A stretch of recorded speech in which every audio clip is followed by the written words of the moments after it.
Senhoras e senhores, boa tarde. Sejam muito bem-vindos.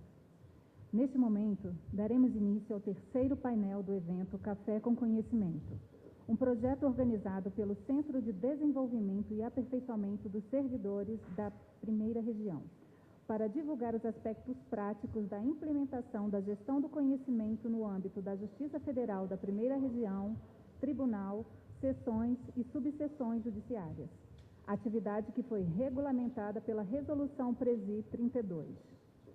Registramos as seguintes presenças no dispositivo de honra: Juiz Federal em auxílio à Corregedoria Regional da Justiça Federal da Primeira Região, Marcelo Velasco Nascimento Albernaz.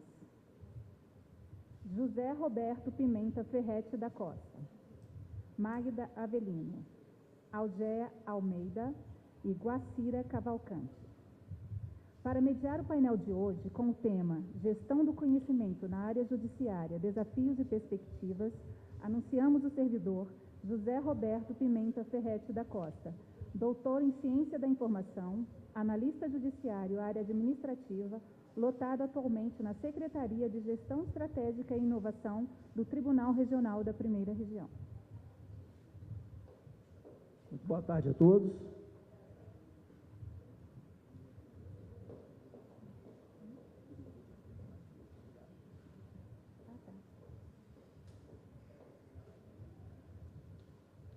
É um prazer enorme estar aqui. É um prazer enorme ver um sonho realizado. Esse sonho de muitos anos, porque quando eu entrei na Justiça, o nosso grande sonho era juntar áreas judiciária e administrativa. E isso acontece aqui agora. É muito legal ver tudo isso. Eu queria primeiramente agradecer a Deus por esse momento, ao presidente do tribunal, ao diretor-geral, que aceitaram a proposta. Queria agradecer à minha diretora, Vânia, que me incentivou a estar aqui presente. Obrigado, Vânia. Aos organizadores, principalmente a equipe do Márcio, junto com a Vanessa, a Andréia, o pessoal da Ascom, que fez um trabalho que vocês vão ver daqui a pouco, muito legal. E semana passada eu estava lendo um livro sobre aprendizagem informal, e o autor dizia assim na introdução: a gente aprende muito mais numa sala de café do que numa sala de aula. Então, esse evento aqui tem tudo a ver com isso.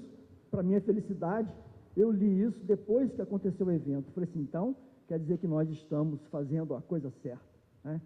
E nós estamos trazendo, então, aqui, criando um ambiente para vocês, ir para a primeira região, que deve estar aqui, em algum momento aqui, sendo filmado, lá no fundo. Vocês aí, primeira região, sejam muito bem-vindos.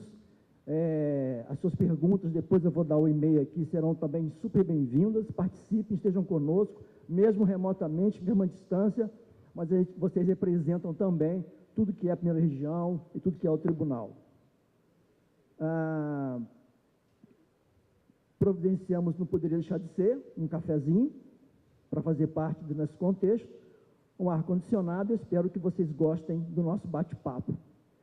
O e-mail, para quem quiser participar, principalmente quem está aí nos estados da primeira região, é o gestão do conhecimento, @trf1.jus.br. E nesse momento, então, eu queria introduzir o primeiro painelista. E eu vou ler aqui o mini currículo. Juiz federal desde 97, atualmente titulado da 21ª Vara do DF, convocado a prestar auxílio na Corregedoria Regional do TRF, pós-graduado em Direito Sanitário pela Fiocruz e pela Escola do Ministério Público, é isso? Mestrando em Ciências Jurídicas pela Universidade Autônoma de Lisboa, experiência docente nas áreas de Direito Civil, Processual Penal e Eleitoral, autor de artigos jurídicos, membro das comissões organizadoras de cursos de vitaliciamento e formação inicial ministrado pela SMAF, participou dos seguintes cursos: curso de formação de formadores, curso de formação de multiplicadores de mediação e técnicas autocompositivas, teoria e prática de docência online, curso institucional de formação de formadores, laboratório de aprimoramento docente, curso de formação de tutores no contexto da magistratura, e membro do Comitê de Gestão Estratégica Regional da Justiça Federal da Primeira Região, membro substituto do Comitê Gestor de Estratégia da Justiça Federal, presidente do Comitê Gestor Regional do Sistema PJE, presidente da Comissão Técnica Regional do Sistema PJE e membro do Comitê Gestor do Sistema PJE de Justiça Federal. Com vocês, doutor Marcelo. Muito obrigado, doutor. Obrigado, Ferretti.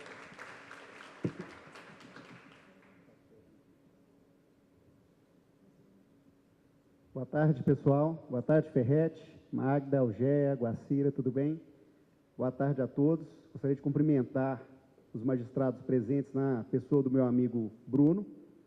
Gostaria de cumprimentar também todos os servidores, colaboradores da Justiça Federal, do Tribunal Regional Federal da Primeira Região, toda a Primeira Região que nos assiste aí por videoconferência.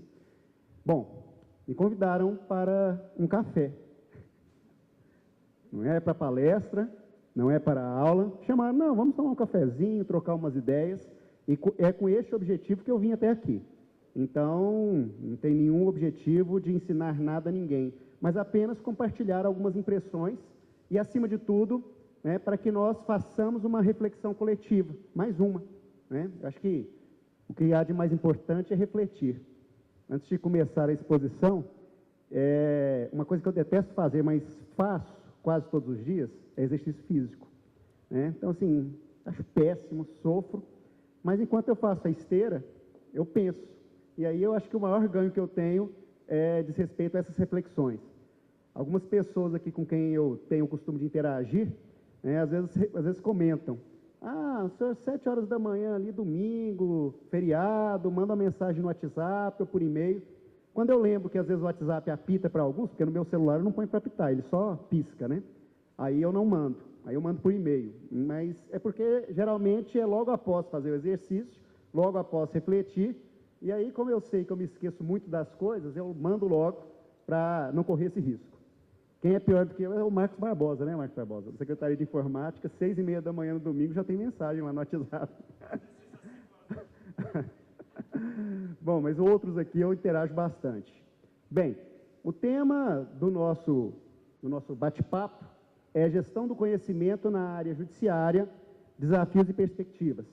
A primeira observação que eu quero fazer é de que a maior parte dos méritos desta apresentação que os senhores verão é da equipe do SEDAP, que preparou o material, depois eu fiz alguma revisão, fiz alguns ajustes, mas para que nós definíssemos um conteúdo de abordagem da reflexão de forma conjunta, tendo em vista os objetivos deste evento.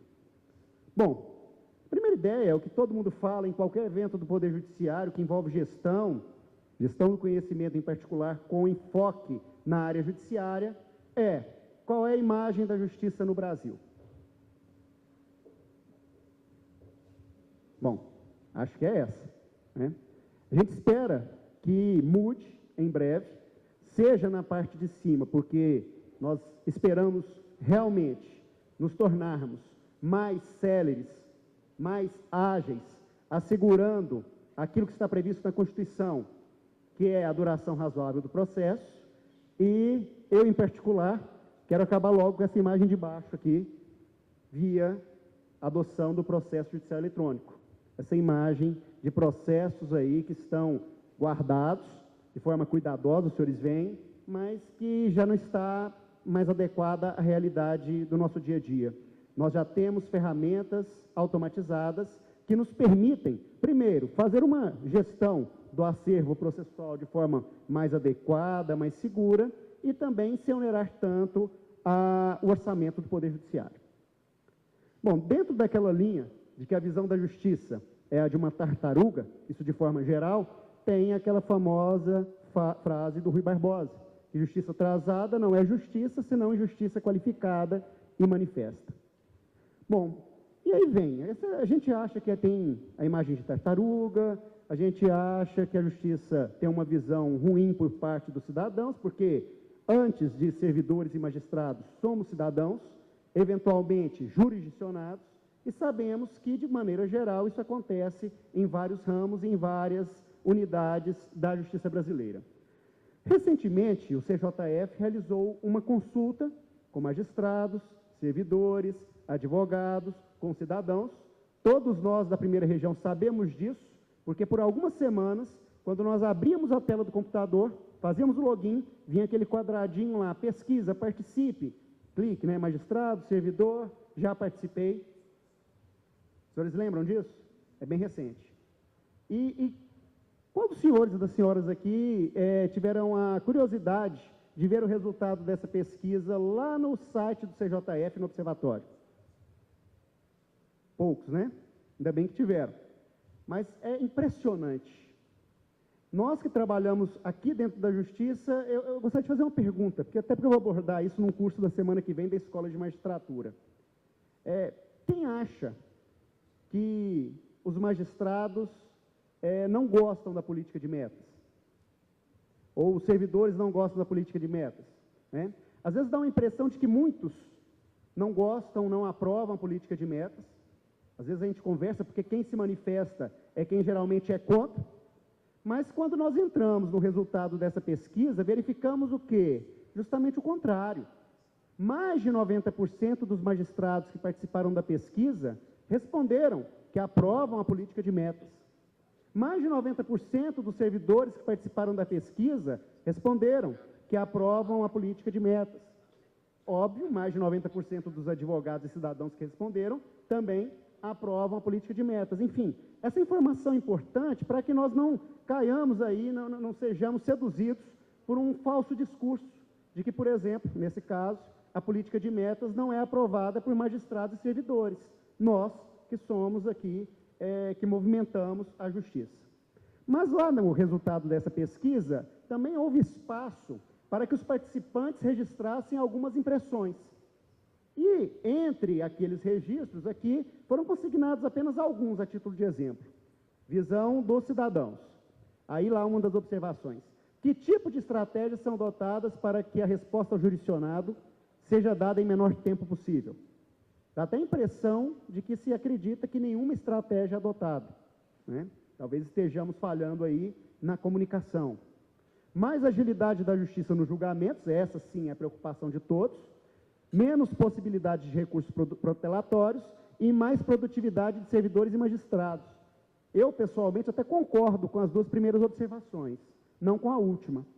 Porque no levantamento realizado a partir da produtividade de magistrados e servidores no ano de 2015, nós tínhamos uma meta no ano passado que era aumentar a produtividade de magistrados e servidores em relação ao triênio anterior. E a primeira região em particular teve uma produtividade extraordinária, média superior a 100% em relação à média do triênio anterior. Ou seja, magistrados e servidores da primeira região têm produzido muito. Talvez estejamos falhando na comunicação desses resultados. Na visão dos advogados, algumas observações, há várias lá. A meta que precisa ser definida é tempo de decisão. Ok, de acordo. Ninguém aguenta mais processo parado um mês para dar um despacho de 1 minuto. Concordo. Talvez precise fazer aquela observação complementar, que se fosse um despacho só, faríamos em 1 minuto. Né? Agora, sendo milhares de despachos, a gente faz 1 por minuto, só que são milhares de minutos até chegar ao último. E nesse ponto, nós estávamos discutindo recentemente as propostas de metas da Justiça Federal para o ano que vem. E nessa mesma pesquisa, o segundo assunto mais mencionado como sendo prioritário para a definição de metas foi o de benefícios previdenciários. A partir disso, surgiu a sugestão nesse grupo da Justiça Federal, que é de criar uma meta específica para benefícios previdenciários. Ninguém discute a relevância disso. Mas primeiro é preciso que nós apuremos os dados, identifiquemos quais são os principais gargalos e aquilo que nós conseguiremos fazer para nos tornarmos ainda mais eficientes no que tange aos processos previdenciários. Afinal, não é um processo que trata de matéria previdenciária. Basta a quem atua aqui na primeira sessão para verificar quantos processos de benefícios previdenciários tem em cada um desses gabinetes, para se saber, por exemplo, se consegue, foi uma das sugestões que alguém apresentou, julgar em 45 dias a partir da conclusão todos os processos previdenciários. Eu acho que seria o ideal. Mas quem trabalha na primeira sessão, é possível pelo volume que tem processo? Aprimoramento da tecnologia a serviço do judiciário. Este é um outro ponto importante que os advogados também mencionaram e com o qual concordo. Utilizar ferramentas automatizadas para tornar a justiça mais eficiente. Aqui, aproveitando a oportunidade para falar do sistema PJE rapidinho, é um sistema automatizado que ainda tem deficiências, mas está em melhoria constante, em razão de uma rede colaborativa que está desenvolvendo esse sistema a partir da coordenação do CNJ, mas que, só a título de exemplo, dispensa lançamento manual de movimentação processual. Nós temos outros sistemas eletrônicos, na primeira região, por exemplo, e outros tribunais do país também têm, mas que partem de uma premissa de um processo físico dentro do computador. Então, às vezes, o juiz profere a sentença dentro desse processo digital em outros sistemas, e é preciso que um servidor depois venha e lance num outro sistema, num segundo sistema, a fase devolvidos com sentença. Algo absurdo. E o PJE, entre outras vantagens, corrige essa distorção. Mas o processo eletrônico, de forma geral, traz outras virtudes. Desde que se baseie nessa ideia de processamento em sistema de fluxo e com movimentação ágil, sem necessidade de tanta intervenção manual, permite que aquela força de trabalho que hoje está dedicada, principalmente nas secretarias das varas, por exemplo, possa ser fortemente deslocada para os gabinetes, passando a assessorar os magistrados na prolação de sentenças, na minuta de sentenças, e aí, então, maximizando os resultados daquela mesma unidade com o mesmo número de servidores. Então, os advogados, aí, entre as observações, mencionaram essa, com a qual acho que todos concordamos. Visão dos servidores, algumas observações. Alguns reclamaram da distância existente entre magistrados e servidores, que inviabiliza qualquer proposta que seja de alcançar uma meta. Não sei se é visão geral, mas foi uma observação, só para registro. Que a meta deve ser independente do assunto, já que, para este servidor que fez a observação, parece que ele entende que é preciso que se dê prioridade a todos os tipos de processo, e eu concordo. Concordo em parte, né? Todos têm que ter uma tramitação célere. Priorizar tudo é que não dá, porque se prioriza tudo, nada é prioritário. Valorização de servidores e magistrados, não somente no aspecto salarial, mas também no sentido de melhorar a imagem diante da sociedade, aquela ideia da imagem de tartaruga, ou do outro que observou que juízes e servidores precisam aumentar a produtividade quando já estão produzindo muito acima da média histórica. Na visão dos magistrados, algumas observações. Isso aqui não representa entendimento da maioria, são apenas observações individuais, correto? Só para se ter uma ideia do que está lá. Implantação do processo judicial eletrônico na totalidade dos processos. Houve um que respondeu que sem metas, embora mais de 90% tenha respondido que com metas. Avaliações periódicas sobre serviço da vara com jurisdicionado, advogados e demais pessoas envolvidas. Aumentar percentual de conciliações. Julgamento prioritário de determinados tipos de ações. Outras formas de avaliação de qualidade do trabalho do juiz, já que a recorribilidade não seria um critério correto. Enfim, são várias opiniões, mas todas ou quase todas levam a um ponto comum. É preciso que se defina, né, que sejam definidas medidas, ações que devem ser executadas a partir de um objetivo que se busca alcançar, gerenciando-se todo o funcionamento daquela unidade e buscando-se maximizar os resultados, ainda que seja com a estrutura existente. Em resumo, para mim, isso é gestão. Mas a Justiça Federal, e a Justiça Federal da Primeira Região, nós sabemos que também está sujeita a alguns elementos externos, que por vezes facilitam e por vezes dificultam a realização da sua missão, né? A entrega de uma prestação jurisdicional célere, efetiva, eficaz, eficiente. Então, aqui na Justiça Federal, nós estamos sujeitos à regulamentação e à fiscalização do CNJ. É bom, sob o aspecto da regulamentação, porque já facilita em alguns aspectos, sob outros aspectos, já limita também aquela liberdade de criação. Então, nós temos uma liberdade relativa, porque estamos submetidos a essas orientações definidas pelo CNJ, pelo CJF, a fiscalização do TCU, e não estou dizendo que isso necessariamente é algo ruim, eu só estou dizendo que são limitadores, tá? No que tange ao TCU em particular, apenas importante fazer o registro de que, recentemente, houve manifestação de técnicos do TCU pela aprovação das contas, salvo engano, de 2014, do tribunal com ressalvas, porque o tribunal não teria alcançado um percentual aceitável no cumprimento das metas nacionais. Então, temos alguns elementos que são limitadores. A litigiosidade, que em alguns anos permanece estável, mas em outros anos ela acaba explodindo, e quando há explosão, sem uma adequação da estrutura da justiça para dar vazão a todos esses processos, isso é um elemento dificultador. E aí, alguém colocou ali naquela pesquisa, daquelas observações, a menção à conciliação, porque a conciliação é importante, não apenas para resolver os processos em andamento, a conciliação e mediação, mas, do meu ponto de vista, principalmente para instaurar uma cultura de resolução de conflitos sem necessária intervenção do juiz, né?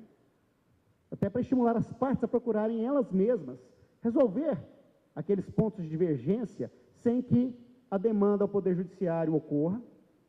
A escassez de recursos presente, muito presente agora, e ao que parece, caso ocorra a aprovação da PEC 241, se tornará muito mais importante a partir do próximo ano. Isso, obviamente, limita. Ordem cronológica, preferências legais, casos urgentes, que é uma realidade, não é que seja algo ruim, mas que limita também a iniciativa do gestor sobre aquelas ações que ele irá adotar para poder otimizar o resultado da sua equipe, maximizar os resultados da sua unidade jurisdicional. Então, nós temos elementos que dificultam. Muitas dificuldades, portanto, mas, segundo Einstein, é no meio da dificuldade que se encontra a oportunidade. Eu diria, falando a mesma coisa, parece que nós nos tornamos, ou temos a possibilidade de nos tornarmos mais criativos, é nos momentos de crise. Pegando o exemplo de uma unidade jurisdicional, uma vara, que tenha uma distribuição de processos muito pequena e uma quantidade de magistrados e servidores suficiente ou grande pela demanda. Isso acontece na primeira região, nós sabemos. Nós sabemos que na primeira região, há varas cíveis com 7.000 processos na tramitação ajustada, e há varas cíveis com 800 processos na tramitação ajustada, com 2 cargos de magistrados e 15 cargos de juiz. Então, uma vara dessas, que tenha um menor número de processos tramitando, se a distribuição for pequena, pode ser que para ela, ali ela não sinta, né? O gestor não sinta a necessidade de inovar, porque está dando conta de fazer funcionar, o serviço em dia, zerado. Talvez não estimule a criatividade. Agora, com essas restrições que nós estamos verificando agora, principalmente orçamentárias, todos precisaremos ser criativos, né? Precisaremos ser criativos. Eu acho que, então, isso se enquadra bem dentro dessa frase atribuída a Albert Einstein. O que podemos fazer para tornar a Justiça Federal mais eficiente? E aí é a grande pergunta.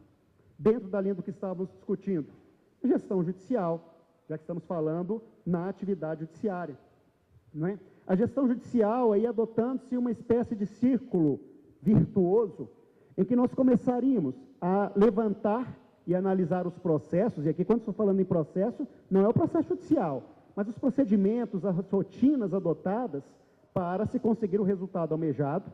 Então, se analisa, faz o diagnóstico, identifica, cria, né? Reflete e cria, para se verificar quais são as oportunidades de melhorias, ora, necessitando de um reforço de estrutura, ora, não necessariamente. Pode haver apenas, por exemplo, um remanejamento de pessoas atendendo às suas competências. Pode haver adoção de métodos de trabalho que sejam menos onerosos, mas com os mesmos resultados, né? Várias possibilidades. Implanta a melhoria dos processos, documenta e padroniza os procedimentos, e aqui nós já entramos na gestão do conhecimento, né? A partir do momento que isso também for compartilhado com outras unidades, audita, né? Verifica se houve o cumprimento dos procedimentos e volta a levantar, analisar processos, e aí segue-se novamente o ciclo. Segue-se novamente o ciclo. Aqui eu vou fazer uma observação.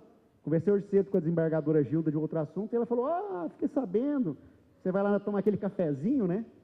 E aí ela falou assim, olha, uma coisa importante, que parece que ela disse num evento esta semana aqui no tribunal, é que não adianta fazer planejamento se não houver execução e aferição. Então é isso, a gente vai identificar, fazer o diagnóstico, vai implantar, vai executar o que foi planejado, vai documentar, para depois compartilhar o conhecimento, replicá-lo, mas também vai verificar se houve o cumprimento do procedimento definido, do planejamento, se ele foi, se atingiu os objetivos almejados, e se fosse, continue a replicar. Bom, aquela frase também que a gente sempre fala, né? Que para se atingir uma meta jamais alcançada, você deve começar a fazer coisas que nunca fez antes. Não quer dizer que se você nunca reclamou, se reclamar vai mudar alguma coisa, né?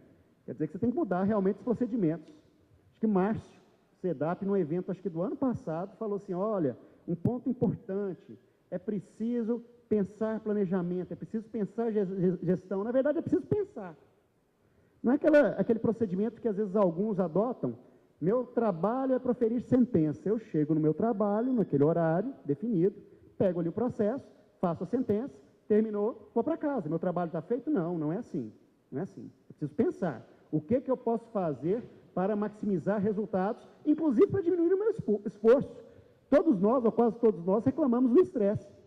E se nós trabalhamos ali numa realidade que faz com que nós não consigamos atingir os resultados almejados, nos exige muito, é importante que nós tentemos criar novos mecanismos para poder produzir os mesmos ou resultados melhores com menor esforço, e aí então diminuir o estresse naquela unidade.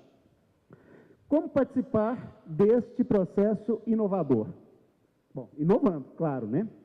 Podemos ser criativos e inovadores, mais criativos e mais inovadores, sempre podemos. Para isso precisamos, antes de tudo, refletir. Sem risco na inovação? Claro que não, há sempre o risco, né? Mas inovação é trabalho duro, sim. É necessário que haja mais questionamentos, é isso que eu falei, vamos analisar, vamos pensar naquele processo de trabalho, vamos ver se há alguma forma de torná-lo mais eficiente, menos oneroso, né? Vamos criar rotinas que possam ser melhores que as anteriores, vamos ouvir mais atentamente as pessoas. O Ferretti bem colocou aqui no início, né, que leu um livro recentemente, que dizia que se aprende mais uma reuniãozinha, num cafezinho, do que propriamente numa sala de aula. É isso, né? Quando você ouve atentamente as pessoas, pode ser que naquela conversinha rápida haja alguma ideia, alguma iniciativa, inclusive, que já tenha sido aplicada, que tenha sido bem sucedida, sobre a qual você nunca imaginou que na hora que você capta aquela observação, é possível replicá-la no seu ambiente de trabalho, ajustando a sua realidade. A criatividade individual e coletiva, ela não desperta por acaso, ela precisa ser cuidada, protegida, antes de mais nada, incentivada, estimulada, planejada, de forma contínua, de modo a sempre elevar o grau inovador do órgão. E aí, isso depende tanto de cada um de nós, individualmente, como, e talvez, se não principalmente, mas de forma muito importante, da liderança e da chefia da equipe, né? Para que nós sejamos estimulados a pensar nos procedimentos, nos recursos de como dispomos, como podemos maximizar os resultados, é preciso que as ideias dos componentes da equipe sejam ouvidas, sejam consideradas e, sempre que possível, sejam implementadas e avaliadas. Nenhum sistema ou programa de ideias será viável se os funcionários não confiarem que suas ideias serão consideradas, respeitadas e devidamente avaliadas. Às vezes, no nosso dia a dia, dependendo do momento e dependendo do perfil de cada um, a gente se depara com essas situações e não percebe. Às vezes é um filho que chega e sugere alguma coisa, a gente nem ouve, está muito corrido. E às vezes pode ser uma boa ideia. Às vezes no ambiente de trabalho, né, é uma pessoa que está acima, que está abaixo, que está ao lado, não importa, que faz uma observaçãozinha que parece de pouca importância, talvez porque estejamos preocupados com outras coisas, nós não damos atenção, e aquilo é desconsiderado. E quando essa pessoa percebe que o que ela está falando não está sendo levado em conta, sequer está sendo objeto de atenção, ali por parte do seu interlocutor, obviamente ela se sente desestimulada, ela deixa de sugerir, ela deixa de propor. Então, é importante que nós, que integramos equipes de trabalho, ora chefiando, ora sendo chefiados, ora liderando, ora sendo liderados, que independentemente da posição que nós estejamos, nós tenhamos aquela disposição para ouvir, refletir, inclusive dar um feedback, e quem sabe, se a proposta for uma proposta possivelmente adequada, implantá-la e avaliá-la. Sobre inovação e confiança, que está dentro desse contexto, nós temos ali um outro círculo virtuoso. Novas ideias são sugeridas, as ideias são implementadas na base, gera impacto das ideias, aumenta a autoconfiança dos integrantes da equipe, novas ideias são sugeridas e assim vai. É óbvio que aqui tem que ser feita uma observação. Nem sempre conseguimos implementar todas as ideias de uma só vez. Com frequência faltam braços. Mas se há novas ideias, nós temos pelo menos condição de discutir, de refletir sobre aquelas que são prioritárias naquele momento, levando em conta as condições que temos para implementá-las, e então fazer uma eleição, né? Definem-se aquelas ideias que serão implementadas, implementa-se e aguarda-se resultados, e depois, na medida do possível, iremos implementando outras e outras, né? Bons programas de ideias carregam implicitamente um sinal que a organização confia em seus colaboradores, pois naqueles programas de maior sucesso engendra-se um círculo virtuoso, este que eu acabei de mencionar. Então, isso é importante ouvir, refletir, implementar, medir, porque com isso tudo, além de nós termos ganho nos processos de trabalho, nós temos um ganho na autoconfiança da equipe e no aumento da predisposição para que toda a equipe, não mais apenas o líder, quando o líder faz isso, né? Não apenas o líder, passem a pensar e a se preocupar com esses processos de trabalho.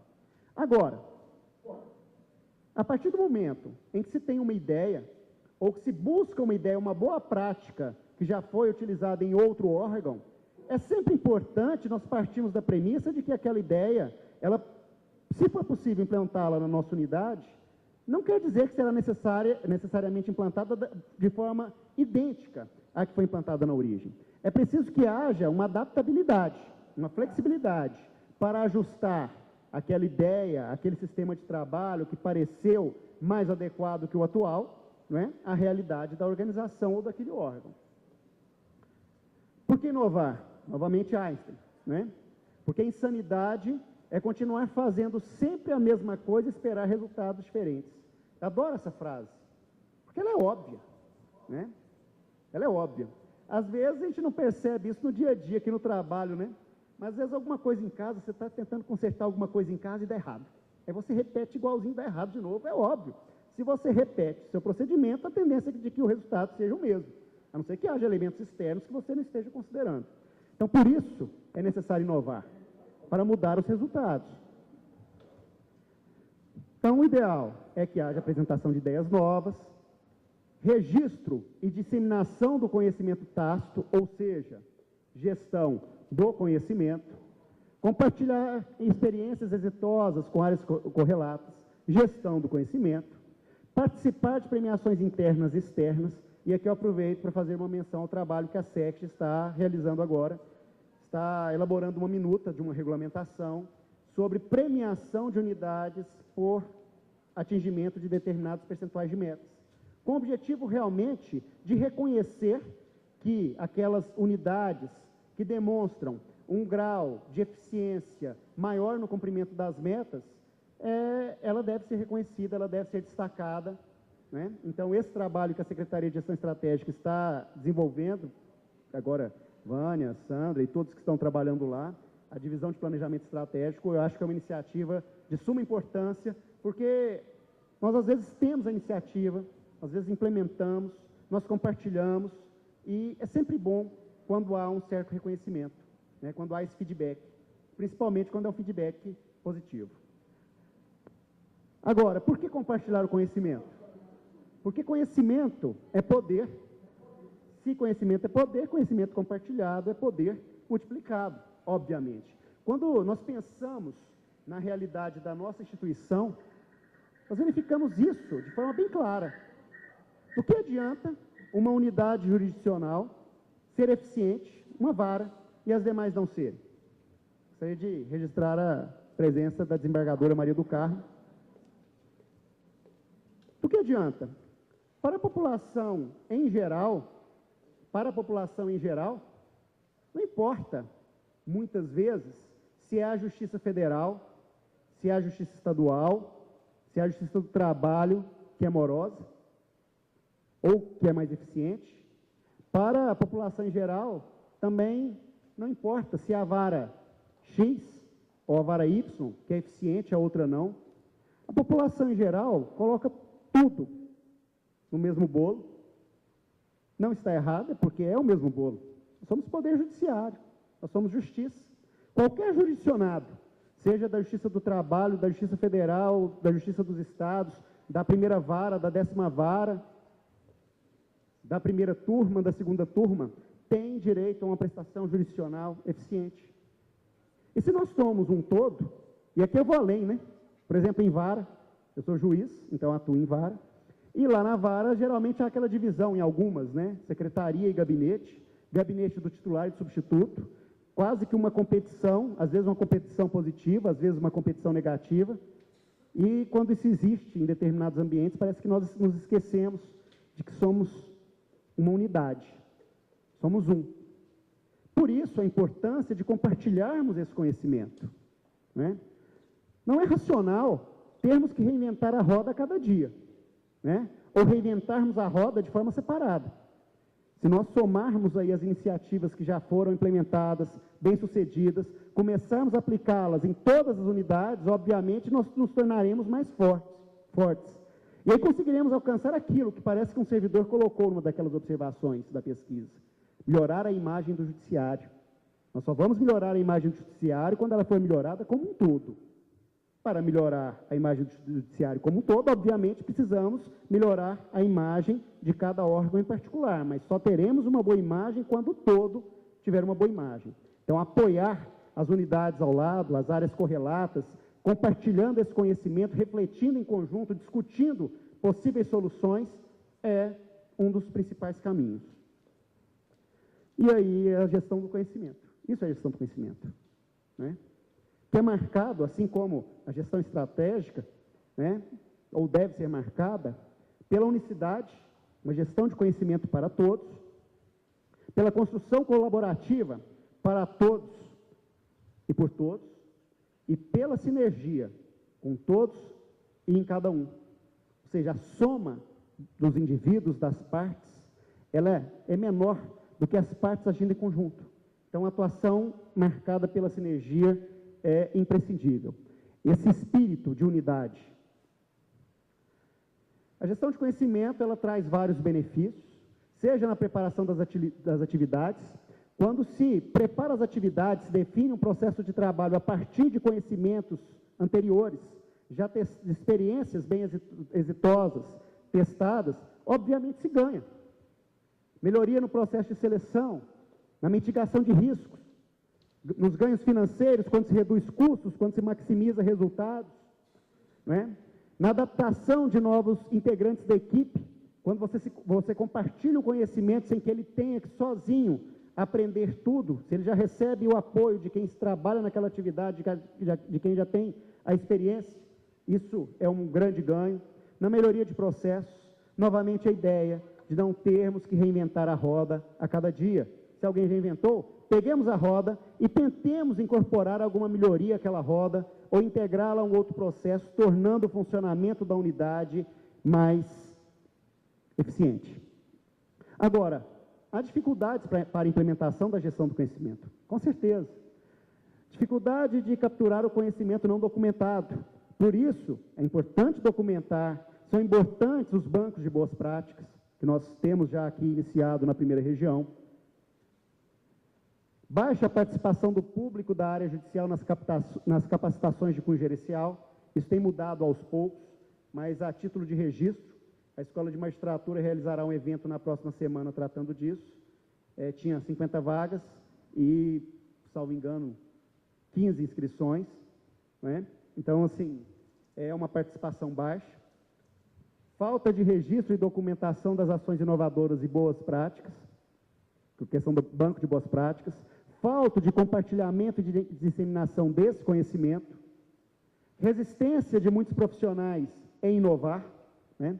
ou às vezes aquela ideia do servidor, do magistrado, que chega só cuida de proferir sentença, sem preocupar ali em como, não é politicamente correto, mas o exemplo de amolar o machado, né, ou ecologicamente correto, mas de amolar o machado para, com menos esforço, conseguir mais resultado. E aí o caso que será trazido aqui na sequência ilustra perfeitamente essa ideia, né, de agir de forma racional para melhorar os resultados. E a partir disso nós temos alguns desafios e perspectivas. Primeiro, implementar uma gestão judiciária. Acho que até que nós já estamos mais avançados nisso, né? Embora nem todas unidades assim proceda. E essa gestão, ela é o quê? Capacidade pessoal, envolve o quê? Capacidade pessoal e organizacional de lidar com os recursos. Identificar recursos pessoais, materiais, financeiros, de informática, e a partir disso definir os melhores processos de trabalho para alcançar resultados mais significativos, né? De forma mais eficiente, eficaz, efetiva. E aí a perspectiva de maior compartilhamento desse conhecimento e dessa informação, para que não seja necessário, novamente, reinventar a roda, e mais do que isso, para que não seja necessário cometer novamente os mesmos erros, porque esse é um grande problema, quando não se compartilha conhecimento.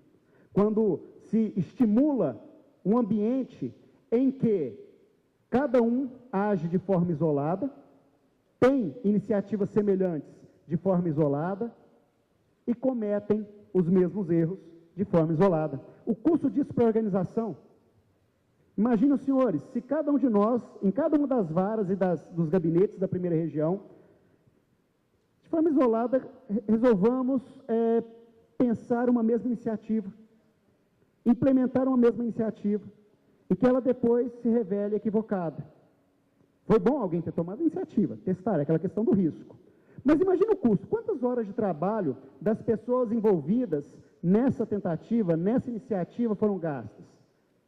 Melhor que sejam alguns, que compartilhem, olha, estou tentando implantar esse processo de trabalho aqui, vamos verificar, vamos tentar trabalhar juntos aqui, verificar pontos positivos, riscos, melhor procedimento, aferir os resultados e a partir disso a gente replica, né? E aqui eu dou um exemplo, pelo menos na minha avaliação. Falei do PJE, não vou deixar de falar do PJE, vou falar novamente. Mas nós trabalhamos na primeira região. Quantos sistemas de processo digital nós temos aqui? PJD na execução fiscal do Distrito Federal, EJUR para mandados de segurança e ações monitórias no primeiro grau, e aqui é o mesmo GPD que vocês têm no segundo grau, GEF virtual nos juizados especiais federais das capitais. Paralelamente a isso, nós temos sistema processual para os processos físicos do primeiro grau, sistema júris para os processos físicos do segundo grau, PJE, que vem com o objetivo de unificar tudo em um só. Mas, por hora, esqueçamos o PJE. Uma das regiões tem um sistema Polo, a quinta região tem um PJE próprio, mas o sistema Creta. O TRF da quarta região tem o EPROC. O desenvolvimento desses sistemas todos foi feito com recursos da União. No final vai sobrar um, mas foi tudo feito paralelamente com recursos da União. Não seria mais racional partir ali de uma iniciativa, isso ser compartilhado via CJF ou mesmo numa cooperação entre os tribunais para tentarmos desenvolver um único sistema, né?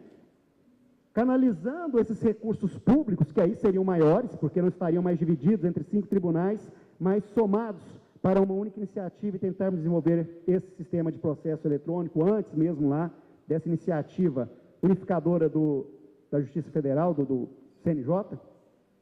Só para dar um exemplo de como a falta de compartilhamento de informações, isso muitas vezes, outras vezes, não estou falando que foi o que aconteceu nesse caso, a vaidade de cada um querer inventar o seu, pode gerar atraso para o conjunto e prejuízos para o todo. Segundo desafio e perspectiva, inovar com base no conhecimento e na informação. Se já tem um conhecimento, já tem uma experiência anterior, vamos tentar analisar essa experiência, se entendermos que ela é interessante, replicá-la, ajustando a realidade do nosso ambiente, do nosso órgão, e a partir daí buscar os resultados. As perspectivas que decorrem desse desafio: gerar e recontextualizar e aplicar novos conhecimentos de acordo com as necessidades e especificidades de cada organização, por meio de processo de aprendizado, convertendo esse conhecimento em ação útil e mensurável. Terceiro desafio e terceira perspectiva correspondente: associar a inovação, criamos um novo processo de trabalho, uma nova rotina, à gestão de conhecimento na área judiciária. Vamos registrar, documentar isso e compartilhar. Porque ao compartilharmos, além de ajudarmos outras partes daquela única estrutura que compõe o todo, nós também podemos ter ganhos, nós, no nosso órgão, porque essa iniciativa nossa pode ser aprimorada e pode depois voltar para nós com esse aprimoramento, melhorando ainda mais aquilo que nós já tínhamos conseguido. Gestão de conhecimento, então, ela envolve práticas e processos que visam otimizar o uso do conhecimento e da informação. E, nessa perspectiva, maior compartilhamento para maior performance e reconhecida por todos, público interno e externo, melhorando aquela imagem que foi tão reclamada na pesquisa realizada pelo CJF. Quarto desafio e perspectiva: identificar, registrar e disseminar as boas práticas, por meio de bancos de boas práticas. Também característica da gestão do conhecimento, né? Então, primeiro, identificar a boa prática, registrá-la para poder compartilhá-la. E nessa perspectiva toda, nessa análise toda, a questão de romper as caixas judiciárias. Não considerarmos que somos ilhas. Nós não devemos ser ilhas. Não devemos, não somos ilhas. Nós somos um continente, né? O Poder Judiciário é um continente. Tem as suas casinhas, mas é um continente só, é um todo. Não podemos trabalhar apenas essa perspectiva de criarmos ilhas de excelência, né? Porque somos continentes e somos reconhecidos como continente. Aquela ideia de que não adianta aquela vara ser boa, aquele gabinete ser bom, é preciso que o todo seja bom. Então, vamos romper essas caixas, vamos registrar nossos conhecimentos, disseminar nossos conhecimentos, receber conhecimentos de outras unidades, de outros órgãos, avaliar esses conhecimentos, implantar, medir, aprimorar, replicar o aprimoramento nesse círculo virtuoso que se destina à melhoria do todo. Bom, para finalizar, essa aqui também é uma outra contribuição da desembargadora Gilda por telefone, que eu achei muito pertinente. Essa frase de Gandhi: você nunca sabe que resultados virão da sua ação, mas se você não fizer nada, não existirão resultados. Então, temos que sair, né, deixar essa postura que às vezes alguns de nós adotam, de passividade, sermos mais proativos, né, mais inovadores e compartilharmos esses conhecimentos. Muito obrigado a todos, né? Agora o Ferretti daqui a pouco vai fazer algumas perguntas, depois do caso de sucesso, mas eu gostaria de agradecer a todos.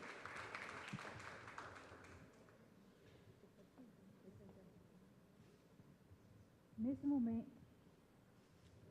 solicitamos aos participantes que preencham o questionário de avaliação geral da ação educacional que será entregue no final do evento.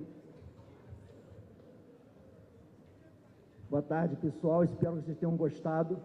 Leandro, Antônio, um cafezinho, muito obrigado. Show, hein? E agora a gente vai passar por um momento super especial. Pessoal que está aí na primeira região, nós aqui, queria dizer a vocês que o nosso café está cheio, muitos sorrisos, muitos rostos felizes, alegres. Legal, muito legal. Compartilhar conhecimento, compartilhar ideia, isso é muito legal. Bom, só uma introduçãozinha para esse vídeo que vem aí. Quando formou-se o grupo que ia, não vou dizer estudar, mas pelo menos pesquisar, conversar sobre conhecimento do tribunal, conhecimento das seccionais, das subseções, né? O diretor-geral, ele falou assim: gente, vamos começar pela área judiciária. Lógico, é o nosso negócio, como se diz em administração, o core, né? O núcleo, a essência. E aí, com permissão da minha diretora, falei assim, Vânia, eu vou sair por aí e vou pesquisar qual é a boa. Encontrei o Fabiano no café. Podem ver que café tem uma conexão com tudo isso, né? Eu falei assim, Fabiano, qual é a boa? A boa prática? Ele falou assim, olha, tem uma menina que tem uma boa prática. E o nome dela é Magda. Aí eu falei, legal, eu não conheço essa menina, mas vocês vão conhecer daqui a pouco. Quem não conhece ainda. Aqui no tribunal, todo mundo conhece, praticamente. Mas aí no primeiro grau, eu não sei. E o que elas vão falar tem a ver com o que vocês fazem nas varas também. Porque o doutor Marcelo contextualizou isso no ambiente de vara. Então, na essência, triagem tem a ver com todos nós. E quando eu fui lá conversar com a Magda, você trocou de lugar? Ela falou assim, mas eu não fiz esse trabalho sozinha. Havia uma parceira minha, que é a Algeia. E daqui a pouco vocês vão conhecer também. Bom, então nós começamos a descrever aquilo que a gente chama de boa prática. E ela, no primeiro encontro, ainda por telefone, falou, Magda, eu sou o Ferretti, trabalho na Secretaria de Gestão Estratégica e Inovação. Posso bater um papo contigo de 10 minutos? Pode. Fui lá, a gente conhece. Ela permitiu, né, porque o gabinete é aquele, né, sempre trabalhando muito. Mas fomos lá, conversamos e tivemos 5 encontros. Muito legais, muito legais. Além dela ser uma pessoa legal, o ambiente, a conversa foi muito legal. E aí conheci a Algeia. Está ali. Daqui a pouco ela vai aparecer também. E depois, por final, tchanã, a terceira menina. Ela pegou a boa prática e reaplicou no gabinete da doutora Neuza. Então, o doutor Marcelo falou, aquela ideia é legal, vamos replicar. E os resultados apareceram tanto no gabinete da doutora Maria do Carmo, daqui a pouco vai conversar com vocês, dizer como é que aconteceu tudo isso, e também a doutora Neuza.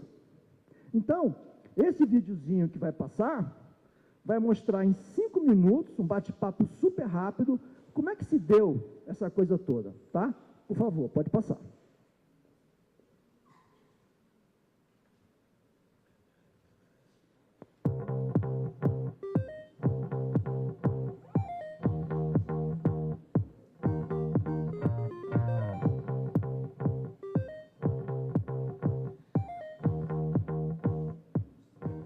Eu cheguei aqui no gabinete da doutora Maria do Carmo em 2008, no início do ano. A Algeia já trabalhava aqui. E aí a gente constatou que a triagem não era feita da forma mais adequada. Aí que surgiu a necessidade de fazer uma triagem melhor. Na nossa cabeça, uma triagem, para ser bem feita, ela precisa ser feita na totalidade dos processos. E os desembargadores têm uma certa resistência em deslocar servidores para fazer esse trabalho durante um período longo, relativamente longo, e perder produtividade. Aí nós levamos a ideia para a doutora Maria do Carmo e ela abraçou a nossa ideia, deu total apoio. Em quem consistia essa triagem? A gente olhava todo o processo, verificava se tinha alguma irregularidade a ser sanada. Adotamos uma etiqueta que a gente afixou na capa do processo com as principais informações. E após esse serviço, os processos, a gente elegia os códigos que a gente considerava os mais adequados e os processos foram cadastrados e acondicionados nos armários. A gente alimentava a pauta com esses processos. Os analistas não tinham que descer lá no depósito de processo para procurar processo e com isso eles ganharam muito tempo. Os resultados eles apareceram desde o início do trabalho. A gente montou um planejamento de forma que enquanto a gente ia fazendo a triagem, a gente ia separando processos de fácil resolução, que já continham minutas mais simples, e a gente mandava esses processos para o gabinete, para os oficiais incluírem na pauta. A triagem, ela é o raio-x do gabinete, né? Ela é um instrumento, na verdade. Com base na triagem, né, a triagem integral do acervo, é que o gestor pode se valer de dados, né, de relatórios fidedignos. Ali ele vai ter uma noção, ele vai ter uma foto do que ele tem ali no acervo para ser trabalhado. E com base nesses dados é que ele vai poder fazer o plano de ação, né, o plano de trabalho do gabinete. Desde a organização física dos processos até a divisão da equipe, a estratégia de trabalho, o que ele vai trabalhar primeiro, quais as matérias, né, quais são as matérias que chegam mais, quais são as matérias mais difíceis de serem trabalhadas. Então, assim, realmente é um trabalho fundamental. E é importante ressaltar também que a triagem, ela requer uma manutenção e um controle, né? Porque ela não foi feita para ficar ali como se fosse uma organização física tão somente. Ela requer esse gerenciamento. E se isso for feito de forma adequada, o ganho é muito grande, né? Porque é uma ferramenta de gestão mesmo. Hoje, nos locais onde não se tem esse trabalho, é que o processo ele é aberto várias vezes, né? E nada é feito com ele. Até ele chegar a ir para uma pauta, isso demora às vezes anos. Então você consegue minimizar, diminuir essas etapas de retrabalho e fazer a simplificação disso. Você consegue criar minutas de votos mais enxutas, você pode criar pautas temáticas, você pode melhorar o ambiente virtual, né, criando banco de modelos, uma série de outras coisas que dá para fazer só com base nesses dados. É uma questão de atitude corajosa do desembargador e apoiada pelos dirigentes máximos também do gabinete, abaixo do desembargador, no sentido de acreditar que é uma boa prática e que vai resultar frutos não só durante a triagem, mas após a triagem. Eu acho que é uma questão de mudança de visão mesmo.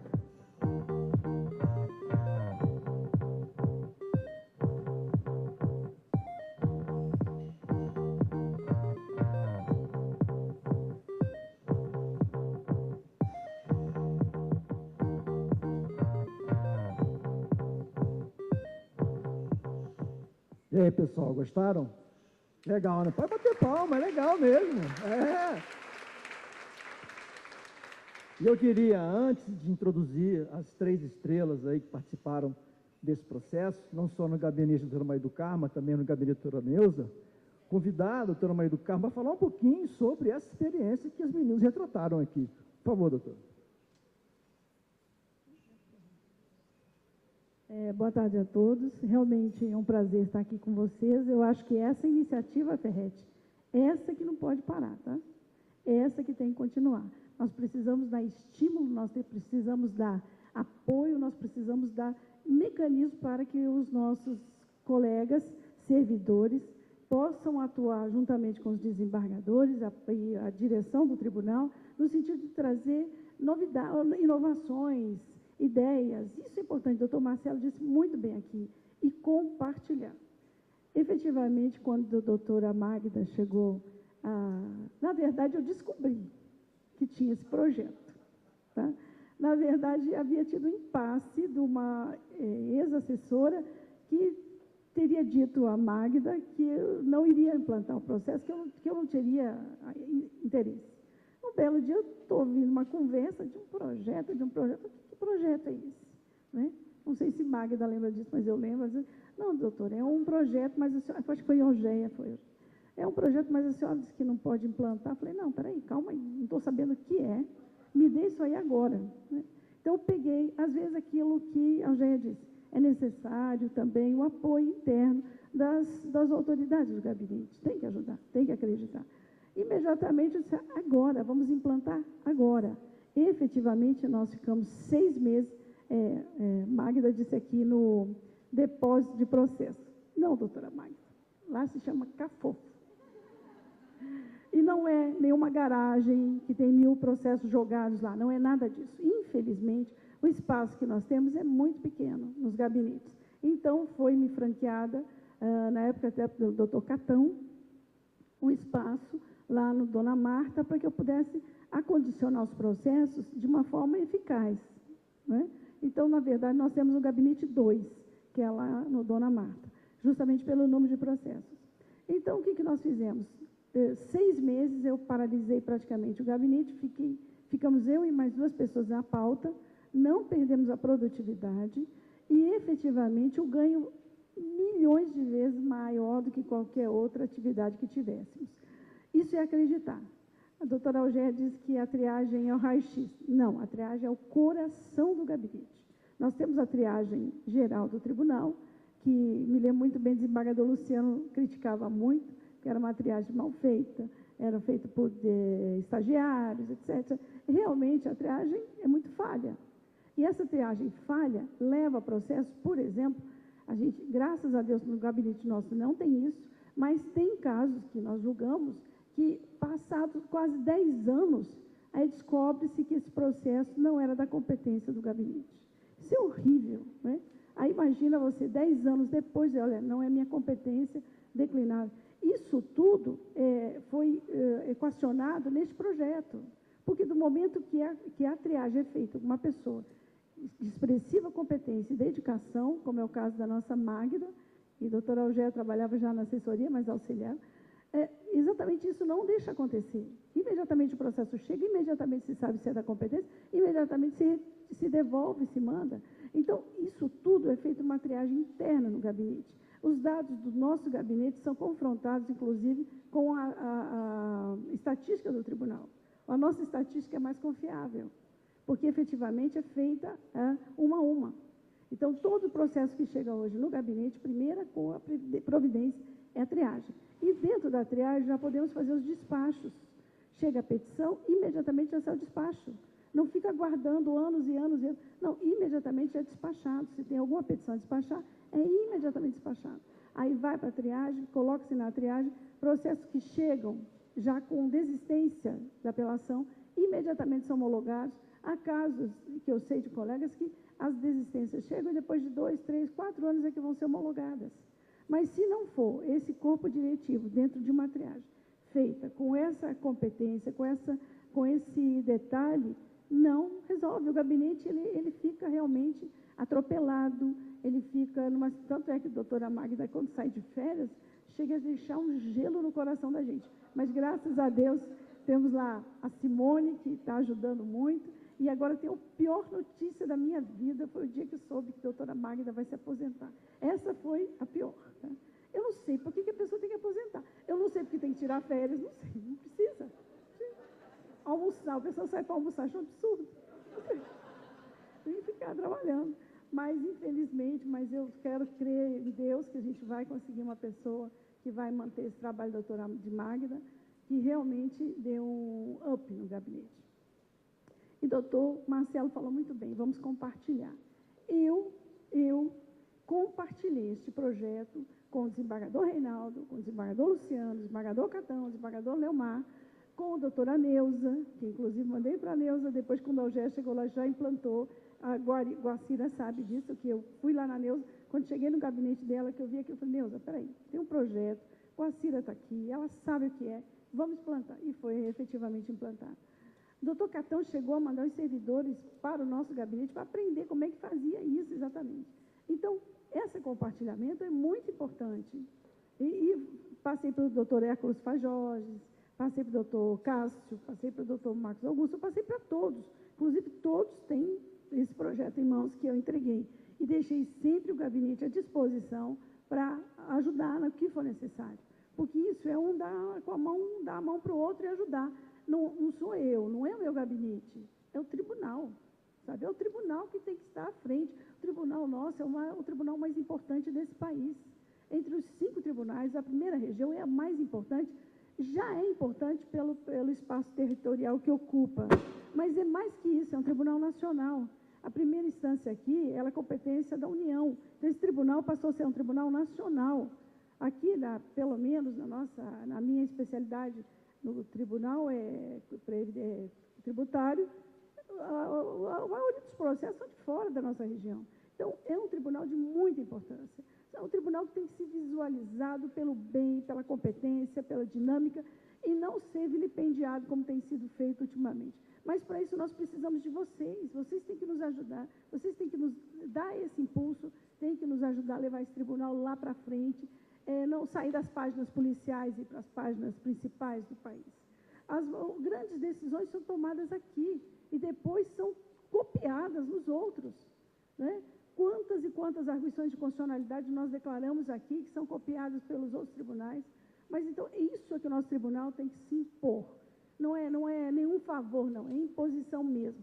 A competência, a capacidade dos nossos servidores, dos nossos juízes, dos nossos desembargadores tem que ser valorizado, e muito bem valorizado. Infelizmente, nós não temos, talvez porque aqui eu digo que a região aqui em Brasília tem muito índio, muito cacique e pouco índio, então saem notícias do Supremo, do STJ, e nós ficamos na rebarba disso. Mas não podemos, não, temos que levantar isso e levar em frente.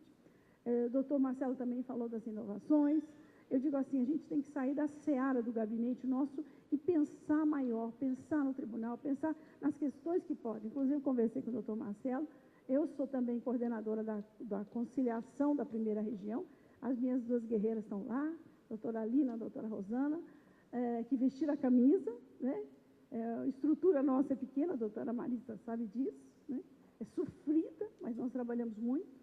E agora, trabalho nosso, da conciliação. Mas numa entrevista que eu dei, eu não disse eu disse o tribunal. O tribunal da primeira região fez isso. Porque eu levei ao presidente, então, que o presidente aceitou, o presidente, então, o doutor Cândido Ribeiro, falei, olha, eu estou propondo isso ao ministro da Fazenda Nacional, a questão das execuções fiscais. O IPE fez um estudo, e nas varas de primeira instância, é muito importante as varas tomarem esse conhecimento. O IPE fez um estudo no Brasil todo, 70% das execuções fiscais significam 0,0000 alguma coisa. No nosso gabinete, uma pequena triagem que fizemos, ano passado, deu uma média de 1.000 e poucos processos, 2.000 processos numa condição X. Menos de R$20.000, com mais de 5 anos parado. Hoje, a Fazenda Nacional não pode executar menos de R$20.000. Só que nós temos um acervo imenso de apelações e execuções que ainda estão dormindo nas varas federais. Muitos desses processos foram originados de varas de competência delegada em comarcas. Essas ações e execuções fiscais eram propostas, determinava-se a citação, mas nunca ocorria a citação. Esse processo guardaram lá 10, 15 anos. Com a instalação das varas, isso aconteceu muito em Feira de Santana, com a instalação de varas, foram mandados para a Justiça Federal. E lá o juiz verificou aquele tempo todo, houve uma citação, deu prescrição intercorrente, manda para cá, e eu, várias vezes, eu tive que dar provimento à apelação com dor no coração. Por quê? Cobrava-se R$500, R$600. Processos físicos, só o valor do malote já era muito mais do que isso. Então, fizemos esse estudo, foi primeiramente o ministro Levi, depois o ministro Nelson, apoio do ministro Adams, depois o ministro Zé Cardoso, depois agora o ministro Meirelles, todos me apoiaram, e saiu agora uma nota da Fazenda Nacional que execuções fiscais, apelação e execução fiscal, de menos R$20.000. Na condição de 5 anos paralisados, devem ser extintas, será pedido desistência. E as execuções também, propostas nessas condições, será feito o pedido de desistência. Ou seja, se o IPE diz que 70% das execuções fiscais no Brasil significam XXX, 000, ou miseravelmente 40% dessas execuções fiscais que estão aí terão desistência.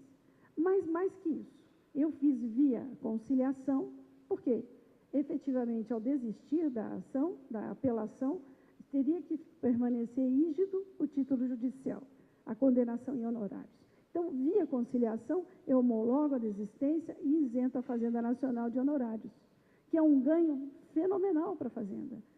A Fazenda ganha, o Judiciário ganha, Esse volume, esse gargalo de execuções fiscais no Brasil é uma coisa horrível, não se leva a nada, e só gasta, porque um processo desse custa R$10.000 por ano. Imagina um processo rodando há 10, 15 anos, quanto já se gastou.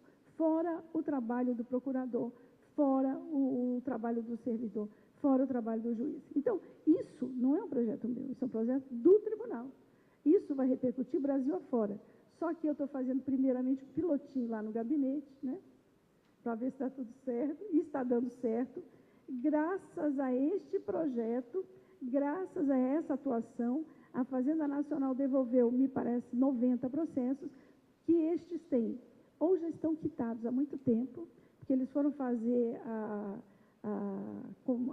comunicação com a Receita Federal, e lá checaram que esses processos já estavam quitados, esses valores, ou já tinham sido remidos.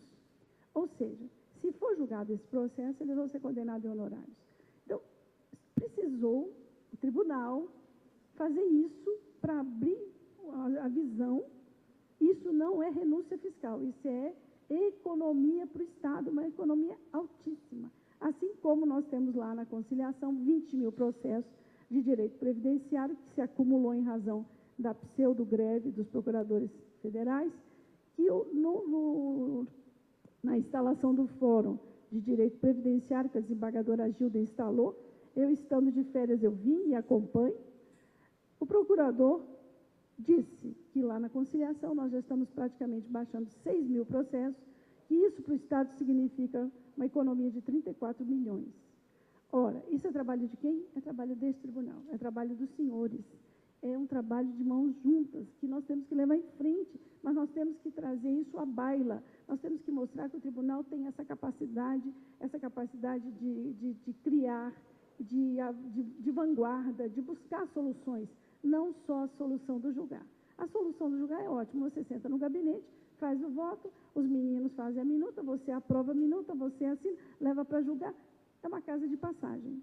Este processo vai chegar lá no Supremo, no STJ, pode reformar, pode voltar. Então, é uma casa de passagem. Nós temos que sair do gabinete para gerar soluções. Então, essa solução proposta pelas meninas, a doutora Magda, a doutora Eugéia, com a participação efetiva da doutora Guacira, é que levou este meu gabinete, eu sei, eu não quero falar, todo mundo sabe, é um exemplo de gabinete, pela simpatia, pela cordialidade, pela modéstia. Mas é mesmo, o tribunal, o nosso gabinete é o melhor. A nossa equipe é a melhor, desculpe os outros, né? Mas é justamente por acreditar. E eu acredito muito, eu apoio muito, eu estou sempre junto. Olha, o que precisar, o tribunal sabe disso, o que precisar de mim, estou sempre a postos.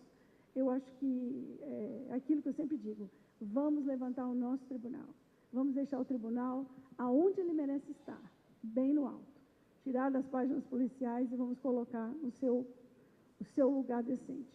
Deixar de ser mira de STJ, CNJ, e ser mira do bem, né? Conversei com o ministro Mauro Campbell ontem, ele é o novo corregedor da Justiça Federal, e falei do nosso tribunal. Eu falei, ministro, está na hora, o senhor veio do Amazonas, o senhor é uma pessoa da nossa região, está na hora do senhor nos ajudar a levantar a Justiça Federal, especialmente o nosso tribunal. E ele me deu a palavra que assim faria, inclusive prometeu vir fazer uma visita e conhecer melhor o tribunal. É isso, conhecer melhor o tribunal. Então, Ferreira, olha, agradeço mais uma vez e acho que falei mais do que devia, desculpe. Eu empolguei. Obrigada. Muito obrigado, senhor. Queria agradecer, o doutor Mário do Carmo não estava previsto no nosso script, mas o café é aberto, é assim mesmo, né? E assim, quanta coisa legal que a gente ouviu agora, né? Não só não só uma confirmação do que as meninas disseram e vão dizer agora, nesse momento, mas antes de introduzir as meninas, assim, eu chamo carinhosamente de Gabi Girls,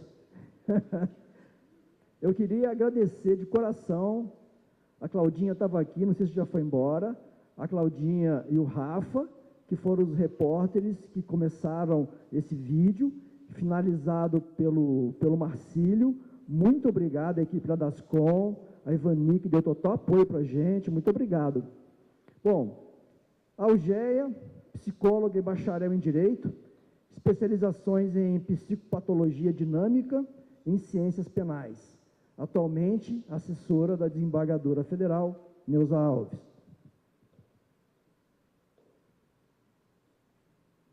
A Magda, ambas já, quer dizer, as três já foram introduzidas pela doutora Maria do Carmo, né? A Magda, analista judiciária da Justiça Federal desde 90, bacharel em Direito, com pós-graduação em Direito Processual Civil, exerceu as funções de diretora de divisão de coordenadoria de quarta turma, assessora das RET, entre outras.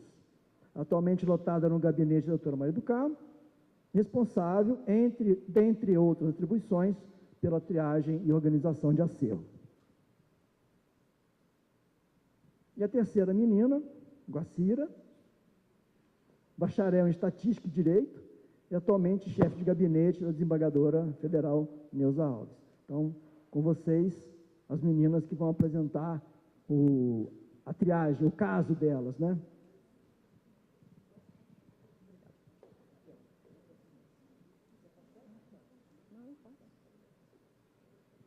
Boa tarde a todos. Obrigada, doutora, pela sua presença aqui nos prestigiando. Bom, nós estamos aqui para falar a respeito de um trabalho, né, que foi realizado no gabinete da doutora Maria do Carmo, no ano de 2008. E esse trabalho foi a triagem do acervo de processos físicos na sua integralidade. Nós colocamos ali processos físicos porque, à época, não existiam os processos digitais, né? E esse trabalho, em razão dos bons resultados que ele gerou e gera até hoje, ele foi considerado pelo tribunal como uma boa prática. E, assim, a pergunta que a gente faz inicialmente é: por que criar essa boa prática, né? Como é que a gente chegou a essa triagem, né? De onde surgiu essa ideia? Inicialmente, para explicar isso para vocês, eu vou ter que voltar um pouquinho antes, né, da nossa ida para o gabinete da doutora.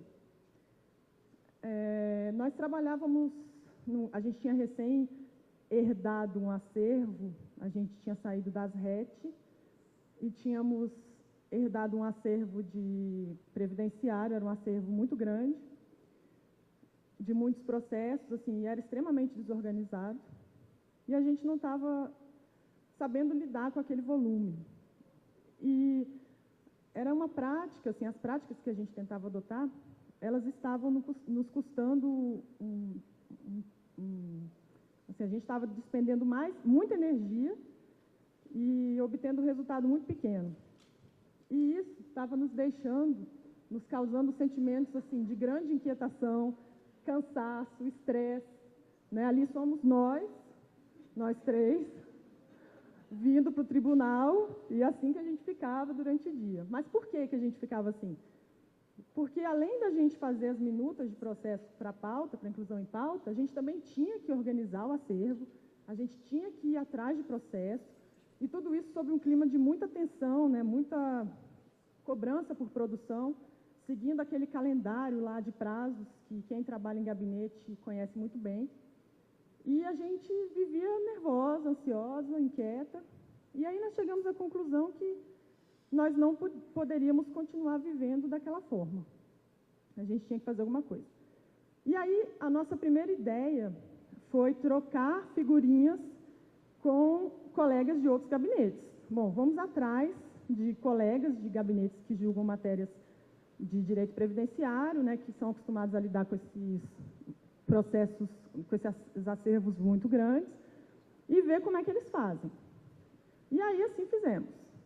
E quando a gente chegou para visualizar, né, como é que eles estavam trabalhando, a gente nós nos surpreendemos porque a gente viu que eles estavam tão perdidos quanto a gente. O cenário deles era tão ruim quanto o nosso, e às vezes até pior que o nosso. E aí, nós começamos a pensar em soluções para resolver esses problemas. Então, quando a gente pensa em solucionar um problema, a gente tem que primeiro mapear quais são esses problemas, né? E aí nós começamos a fazer um levantamento de quais problemas eram esses, e aí nós chegamos nesses pontos aí que nós classificamos como os principais, né? Isso aí, gente, aconteceu no ano mais ou menos de 2007, eu vou usar o verbo no passado, mas eles acontecem até hoje. Se a gente for percorrer, a gente vai ver que eles acontecem até hoje. Primeiro ponto é a desorganização do acervo.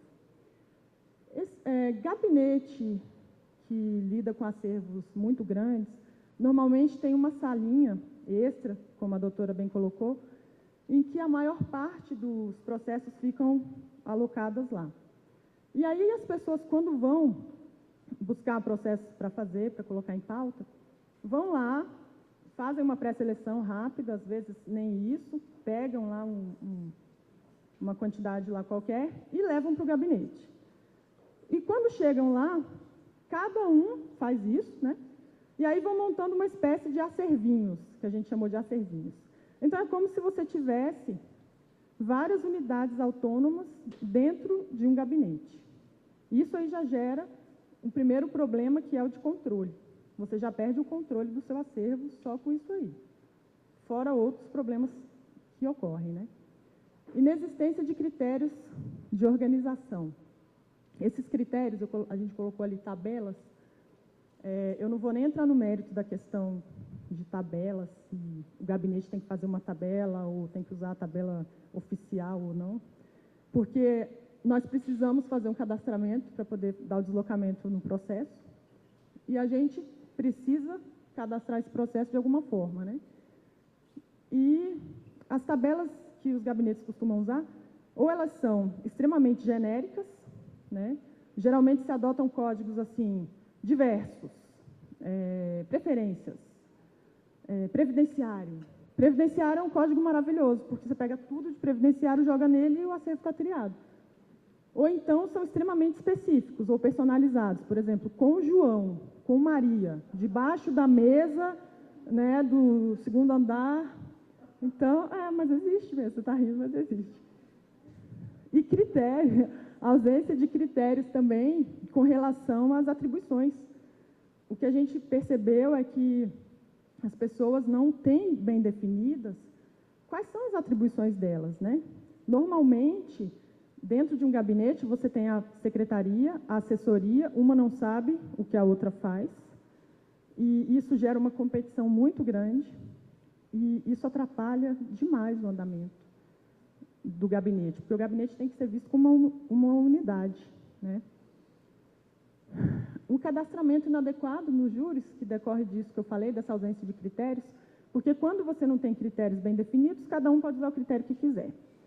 Então, você nunca vai conseguir ter um relatório confiável. Você nunca vai saber o que você tem ali para trabalhar. Dificuldade na localização dos processos. É muito comum chegar um advogado, uma parte, querendo ter acesso aos autos e não se localizar o processo. Às vezes se demora um mês para localizar o processo, isso é um absurdo, uma vergonha, né? Ou então partes do processo estarem separadas. Você tem lá, esse processo aqui tem 40 volumes, e só tem um, né? Os outros 39 estão perdidos. E muito retrabalho. Esse retrabalho é interessante, porque foi o que eu falei no vídeo, a gente vê que o processo aqui no tribunal, ele é muito manuseado. Ele é muito manuseado, as pessoas pegam no processo muitas vezes, olham, folheiam, às vezes fazem uma pré-análise e devolvem ele para a prateleira. Então, assim, e várias vezes, né, isso é feito. Então, o processo, ele sofre uma vista e nem aquele processo mental, aquele trabalho mental que foi feito por várias pessoas é aproveitado, porque isso não fica registrado, né? Então, é um desperdício de raciocínio, é um desperdício de trabalho mental que foi pensado ali, que não ficou registrado, e nenhuma providência foi tomada com relação a ele. E acontece também o caso daqueles processos que sofrem preconceito, né? Os processos muito volumosos. A tendência é que eles fiquem no canto lá parados, ninguém quer processo volumoso, porque, nossa senhora, vai me dar um trabalho, eu não vou nem mexer. E, geralmente, Às vezes pode ser um processo de rápida resolução, às vezes é um processo que nem é da competência daquela sessão, e está parado ali e vai ficar, né? Aí tem uma troca de acervo, que é outro problema também, que eu não vou nem falar aqui, e aí aquele processo gordinho vai para um lado, vai para outro, e pronto, fica lá rodando. O processo feioso também, às vezes ele levou uma chuvinha, tem muito documento, ele é meio desmanteladinho, ninguém pega nele. Se a unidade não tiver um trabalho de triagem, uma pré-seleção, ele vai ficando de lado. E aí, diante desse quadro, a gente chegou à conclusão de que estava faltando uma integração, uma unidade, né? Enfim, estava faltando gestão, né? É o que a gente fala aqui. Onde não se tem gestão, acontece isso aí. E aí, qual seria a solução? E aí nós começamos a pensar numa solução, numa possível solução que abarcasse todos esses problemas aí. E aí resolvemos fazer um projeto de gestão chamado Gabinete Inteligente. Foi um projeto que foi feito a 6 mãos, por mim, pela Magda e pela Guacira. Não é o foco aqui dessa apresentação falar sobre ele, mas a gente achou importante citá-lo para que vocês entendam a nossa visão de triagem. Eu vou falar rapidamente, só em linhas gerais, assim, qual é a nossa concepção de gabinete inteligente, onde é que está a inteligência dele. É um ambiente de trabalho que foi pensado para ser integrado. A quê? A missão do gabinete. Essa missão ela tem que existir e ela tem que ser compartilhada, ela tem que ser conhecida pelos membros da equipe. E ela tem que estar alinhada à missão do tribunal. Então, é um ambiente de trabalho onde todas as forças convergem para o mesmo objetivo. Diferente daquele lugar onde eu falei no início da apresentação, onde a gente tinha forças divergentes e que geravam um custo muito alto para a gente.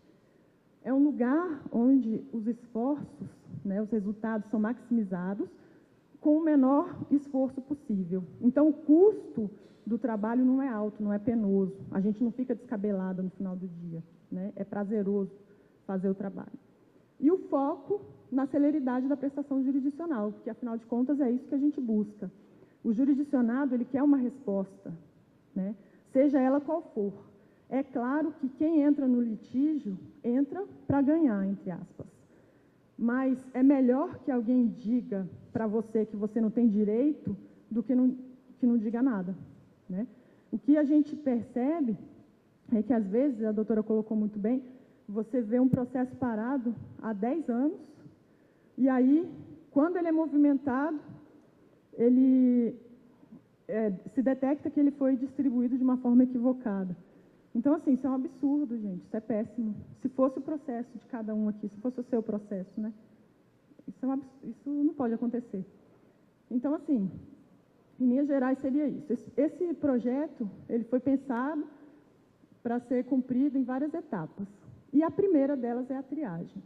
Então, assim, para finalizar, é nesse contexto que a gente quer que vocês compreendam o nosso conceito de triagem, como uma ferramenta de gestão. Peter Drucker, que é considerado um dos pais da administração moderna, ele tem uma frase que diz o seguinte, que o que não pode ser medido não pode ser gerenciado. Em outras palavras, o que ele quis dizer, que aquilo que você não mede, você não consegue gerenciar. E, na nossa visão, quem vai fornecer essa medida é a triagem. Porque se você não sabe o que você tem, você nunca vai conseguir formular um plano de ação, você nunca vai conseguir formular uma estratégia. Então, assim, a nossa concepção de triagem é muito mais do que uma mera separação. É um conceito dinâmico, né? É você tentar aproveitar o máximo daquele momento, quando você pega no processo. O que você pode antecipar de resultado neste momento? O que você pode suprimir de etapas e antecipar a sua entrega? Bom, era isso que eu tinha para dizer. Agora a Magda vai dar continuidade, falando sobre a triagem efetivamente, né, que foi feita.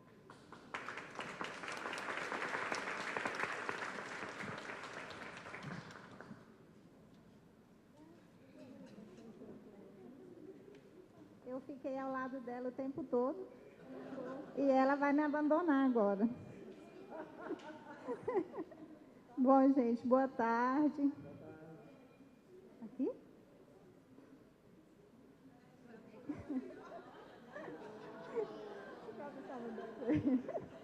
Boa tarde a todos. Gostaria de agradecer a presença de todo mundo, especialmente da doutora Maria do Carmo, que está de férias e veio aqui para prestigiar a gente, doutor Bruno Apolinário, que ontem eu até pensei, vou convidar o doutor Bruno, não, estou com vergonha, não vou convidar. Ainda bem que ele veio. O Bruno, meu chefe, o Marcos, obrigada pela presença de todos. Bom, então é isso, a gente está aqui, nós fomos convidados a estar aqui para falar da triagem, que foi considerada pelo tribunal, nesse processo aí de gestão do conhecimento, pelo tribunal como uma boa prática. E quando a gente pensa em triagem, principalmente com a experiência que a gente teve em todos os lugares que a gente já passou, e que a gente pensava em colocar a sugestão para o desembargador, é como convencer o desembargador a fazer uma triagem de todo o acervo, principalmente porque a gente sabe que aqui no tribunal os acervos são muito grandes. E o que surge nesse processo de convencimento são os mitos que se tem com relação à triagem. Porque se a gente imagina um acervo de 20 mil processos e a gente leva esse projeto de triagem para o desembargador, primeira coisa que ele vai indagar. Mas toda a equipe deve parar para triar? Na nossa visão de triagem, não a nossa visão de triagem, o importante não é colocar todo mundo para triar, porque o serviço não seria feito de uma forma uniforme. Porque se você coloca 10 pessoas triando, cada uma vai triar de uma forma. Então, reduzir essa triagem para limitar a 2 a 3 pessoas, na nossa concepção, seria o ideal. E foi o que foi feito lá no gabinete da doutora Maria do Carmo, que eu e a Algeia fomos designadas para fazer a triagem e depois nós contamos com a ajuda do Jason, que foi mais na parte de cadastramento. Então, assim, esse mito de todo o gabinete ter que parar não existe. E o segundo mito é com relação à produção. Todos ficam preocupados com a pauta e com a estatística no final do mês. E esse mito também não é verdadeiro. Por quê? Porque quando a gente começou lá a triagem lá no gabinete da doutora Maria do Carmo em 2008, que foi dos processos físicos, na época não existia ainda os digitais eletrônicos, durante a triagem, à medida que a gente ia identificando os nichos de processos idênticos e de processos mais fáceis, a gente já ia mandando imediatamente para a equipe que ficou na assessoria trabalhando.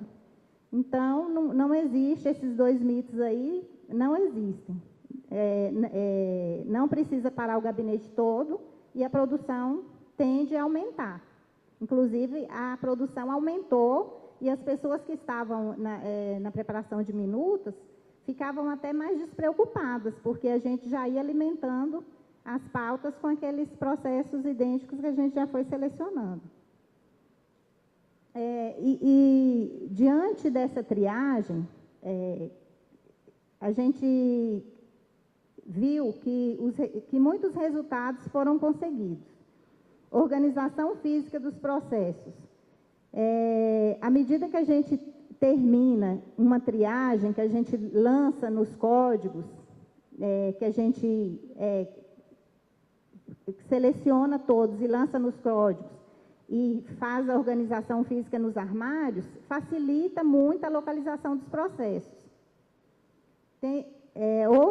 Outro resultado é o mapeamento do acervo.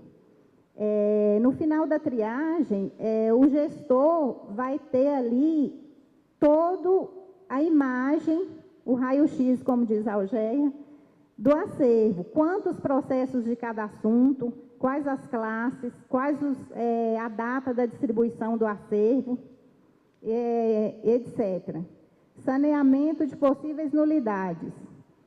É muito importante essa triagem quando ela chega no tribunal e no gabinete. Por quê? Porque a gente vê muitos casos de processos que sobem com recurso de apelação e que tem alguns vícios que não foram sanados na primeira instância, como ausência de intimação das partes para contrarrazões, julgamento de embargos de declaração, opostos à sentença. E se esses vícios não forem sanados, o processo fica aqui 5 anos no tribunal, na hora de inclusão em pauta, descobre que tem aquele vício, tem que baixar o processo. Mais tempo que vai se perder para isso. Planejamento de metas a partir da geração de relatórios. Lá no gabinete, eu brigo muito com todo mundo, porque as pessoas... Eu falo assim, gente, eu estou fazendo o meu trabalho aqui, mas eu quero que vocês se utilizem do meu trabalho, porque quando é feita a triagem e os processos são lançados nos códigos, ali está sendo disponibilizada uma ferramenta para os gestores traçarem as metas. Tal assunto tem 100 processos, vamos fazer esses 100 processos. Existem X processos de meta 2, vamos trabalhar em cima da meta 2. Então, o resultado da triagem faz gerar relatórios que vão servir de instrumento para os gestores traçarem as metas de trabalho do gabinete.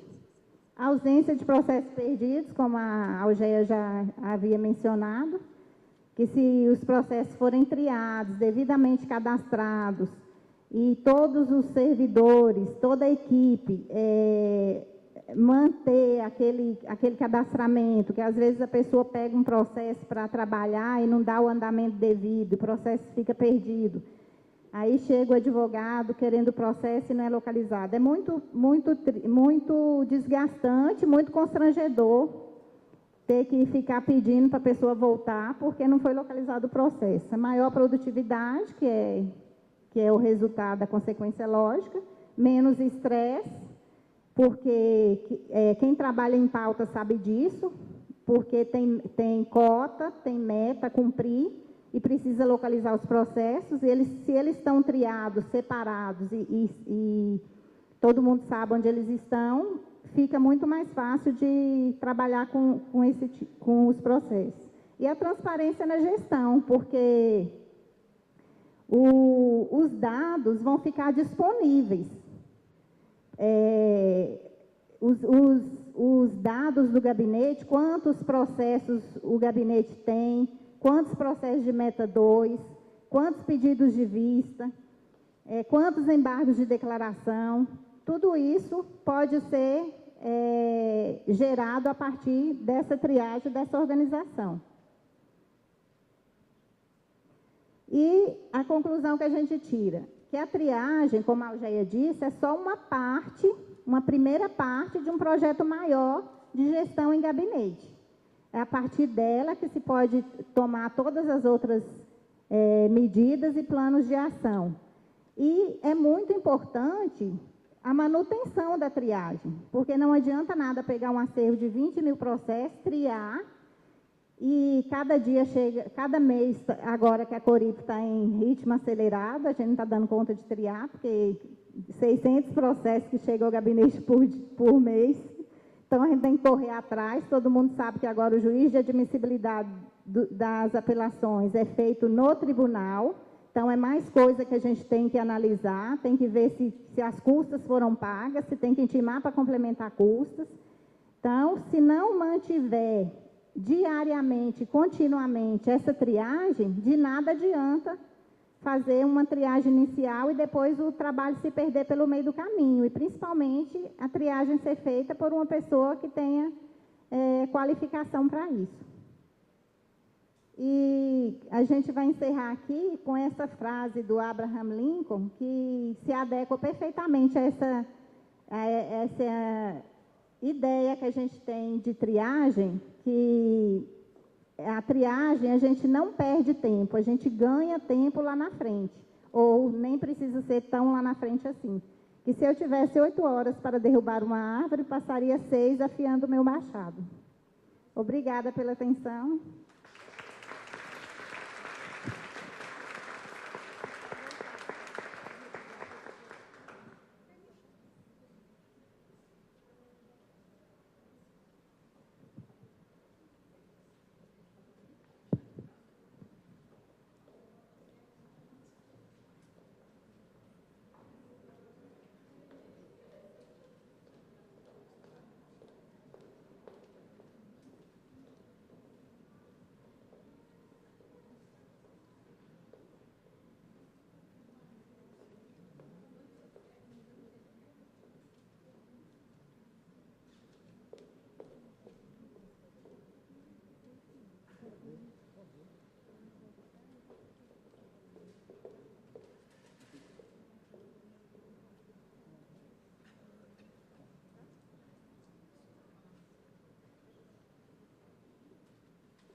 doutora Maria do Carmo vai ter que se retirar. Agradeço muitíssimo a sua participação.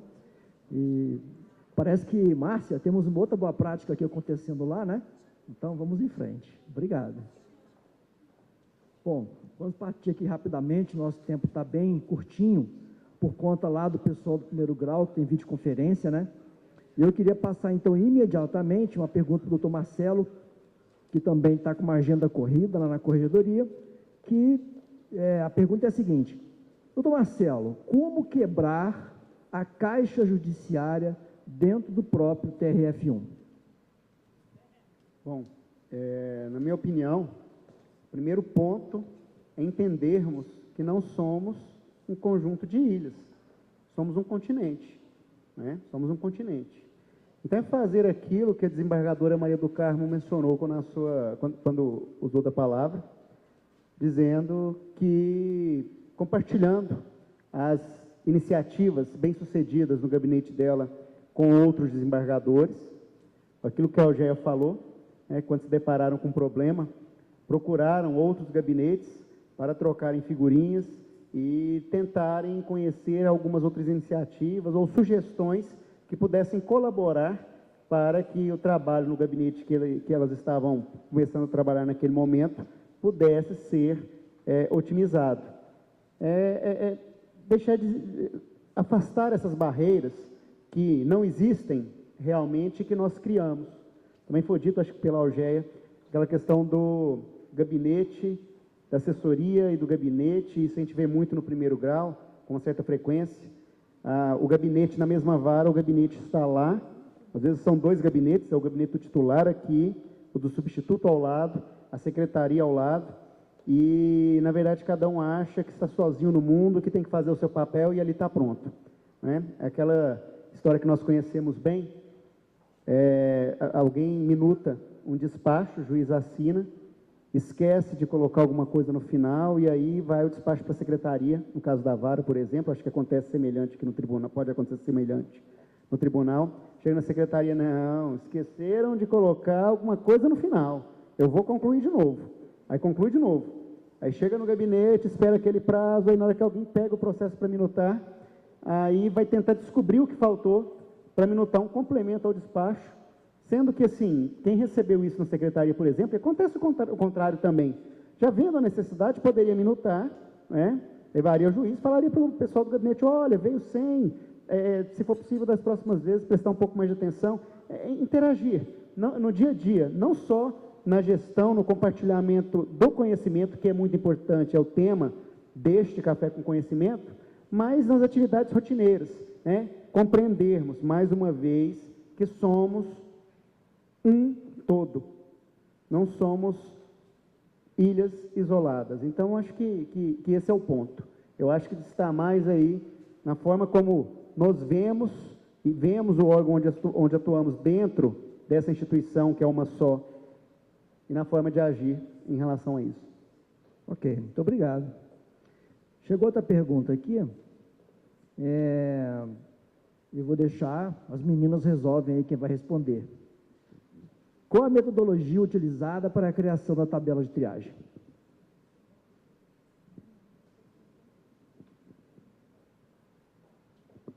Magda, Bom, por favor. Nós criamos duas tabelas de triagem, porque nós trabalhamos, eu e a Algeia, com previdenciário e administrativo, e depois com tributário e conselhos profissionais. Eu acho que a metodologia é a necessidade de cada gabinete, porque é a visão que cada gabinete tem dos assuntos. Por que a tabela que vem... eu lembro que o Ricardo, quando era diretor da Secretaria Judiciária, ele bateu muito na tecla da gente usar a mesma tabela que a Corip usa. Só que a gente tem que lançar nossas movimentações internas no gabinete. E os números da tabela que a Corip usa não se encaixam no formato dos júris de deslocamento interno. Então, não tinha como. A nossa base da nossa tabela lá de tributário é a tabela que a Corip usa, mas só que a gente deu uma melhorada nela porque tem casos que são muito genéricos. tem questões que não são previstas na tabela que a Corip usa, como, por exemplo, matérias processuais. Às vezes, o assunto de fundo do processo é dívida ativa, mas a matéria, o objeto da apelação é somente honorários. Então, não tem como a gente cadastrar o processo em dívida ativa, porque, para a gente, o que interessa é o objeto da apelação. Então, cada gabinete, a nossa tabela, a gente compartilhou com vários gabinetes, mas vários gabinetes têm a sua visão de tabela ideal para ser usada ali. Então, ela é criada e pode ser melhorada continuamente, porque, inclusive, surgem assuntos novos e a gente tem que ir criando códigos novos. Mas a gente não usou a tabela que a Corip usa, não foi por má vontade, por implicância, não. É porque não atendia às nossas necessidades. Obrigado, Magda. Eu tenho mais duas perguntinhas para as meninas. Eu queria... o doutor Marcelo recebeu um chamado aqui e vai ter que ser retirado do evento. Por favor, doutor Marcelo. Muito obrigado pela presença.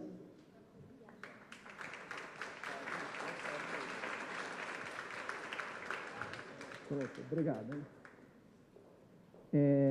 Essa pergunta aqui eu vou dirigir para a Eugéia. Eugéia, você falou muito em gestão. E diz para a gente, então, na tua visão, como é que a gestão pode ajudar a área judiciária, não só o gabinete, mas as varas que estamos assistindo lá, turmas, etc. O que você acha? Como é que pode ajudar? Por favor. Bom, eu falei em gestão porque eu acho que o judiciário, de modo geral, tem um perfil, né, e naturalmente assim, se constituiu assim, muito por causa do curso de Direito mesmo. Assim, a formação do curso de Direito, ela não dá essa visão de gestão. Então, a preocupação maior é sempre com o resultado, tem que ser, claro. Mas se esquecer um pouco do aprimoramento das etapas de trabalho. E é nesse sentido que eu falo de gestão, né? Porque eu vejo que os gabinetes, eu vou falar de gabinete porque eu não tenho experiência nenhuma com a primeira instância, se perdem muito nessa hora, né? E aqueles problemas que a gente levantou ali na apresentação são os que mais atrapalham a prestação jurisdicional. E eu acho que eles podem ser resolvidos com gestão. Eu acho que é o que falta, né? É você ver o gabinete como um todo, não só o gabinete, mas o tribunal. Porque, assim, o tribunal fala muito em planejamento agora, né? Principalmente, planejamento estratégico. Planejamento estratégico, para funcionar, ele tem que ser integral. E o planejamento estratégico aqui no tribunal, e eu não estou fazendo uma crítica, assim, eu digo que isso decorre da própria estrutura do órgão, né, da própria cultura do órgão. Uma oportunidade de melhoria, né? Isso. Ele vai até certo ponto, ele para na porta dos gabinetes. E cada gabinete trabalha de um jeito diferente, mas de um jeito parecido, né? Assim, de um jeito particular, mas atrapalhado, digamos. Assim, sem muita metodologia, de uma forma muito amadora, por desconhecimento mesmo, né, dessa visão. Assim, se preocupa muito com a questão do fazer o processo. É como se você, por exemplo, essa questão da triagem, né? Ainda se tem muito essa noção, essa visão de que a triagem é como se fosse uma perda de tempo. Você está ali gastando tempo, você não está produzindo porque você está triando um processo, você não está produzindo porque você está fazendo um fluxo de trabalho, você está tentando aprimorar etapas de trabalho. Então, eu acho que é isso. Não sei se eu me fiz entender, né? Perfeitamente. Então, você acha que cabe espaço para gestão mesmo numa área judiciária, não é isso, Placida? Com certeza. Tá. Então, vou repassar para você a última que chegou aqui para a gente. Na tua experiência, né, de tempo de tribunal, como é que você vê os impactos dessas ideias que vocês estão trabalhando na unidade processante? Você acha que ajuda? Você acha que melhora? Você acha que isso que vocês estão trabalhando também reflete na processante? Porque a pergunta é assim: alguma unidade processante já se beneficiou dessa boa prática para aplicá-la à sua realidade? Nesse tempo que você tem, o que você acha? Olha, quando nós utilizamos essa prática, que eu achei assim bem eficaz, foi no gabinete da doutora Neuza, quando nós tínhamos um acervo de 30 mil processos. E é interessante dizer isso porque o acervo de 30 mil processos é um estrondo. Gente, nós tínhamos 3 depósitos de processo, depois da triagem, depois de separado. Então, tínhamos como é que chamávamos? O previdenciário, executivo e administrativo. Eram 3 salas grandes com processos separados. E nós fizemos um trabalho em 1 ano e meio, mais ou menos, que nós baixamos esse acervo de 30 mil para 18 mil. Foram 12 mil processos, isso está estatisticamente comprovado, inclusive quando a inspeção do CJF veio aqui, comprovou, tudo bem.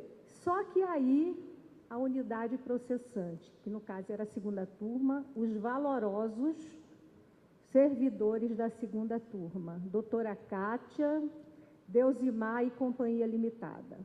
Olha, era uma loucura, gente, porque teve uma pauta mesmo, foram 2 mil processos. 2 mil processos. Porque, gente, quando a gente faz a triagem, as coisas acontecem. Claro, com gestão, nós temos que trabalhar como numa empresa. Se for em sua empresa, se o dinheiro estiver saindo do seu bolso, você vai querer ter resultados eficazes.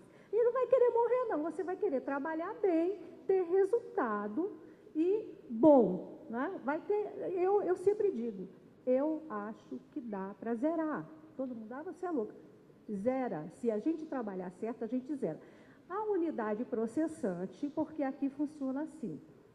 O gabinete, a primeira sessão, que é assoberbada de processos, tem esse tanto de processo para trabalhar e tem exatamente o mesmo número de servidores, aquela unidade processante tem, que tem do gabinete criminal. Não é que um seja melhor do que o outro, mas o volume é muito maior, gente. Então, tem que ter mais gente. E eles trabalhavam, eu não acho que isso ajudou a eles. Eles adoraram trabalhar com a gente. Tudo bem, porque o trabalho fluía, porque existia muita integração entre o gabinete e a unidade processante, mas foi muito trabalhoso para eles. E assim seria até melhor a visão deles. Então, eu não posso dizer que nós ajudamos a ele, porque nós estávamos imbuídos de uma meta, mas nós não tínhamos como melhorar a vida deles lá. Tá bom? Tá bom, obrigado. Alguém que está presente que quer fazer alguma questão? Não? Então, quero agradecer a participação de todos, vocês que estão aqui de forma presencial, as pessoas que estão lá no 1º grau, nas seccionais, nas subseções. Muito obrigado pela participação. Eu queria, então, pedir a vocês uma salva de palmas às 3 meninas. Muito obrigado pela participação.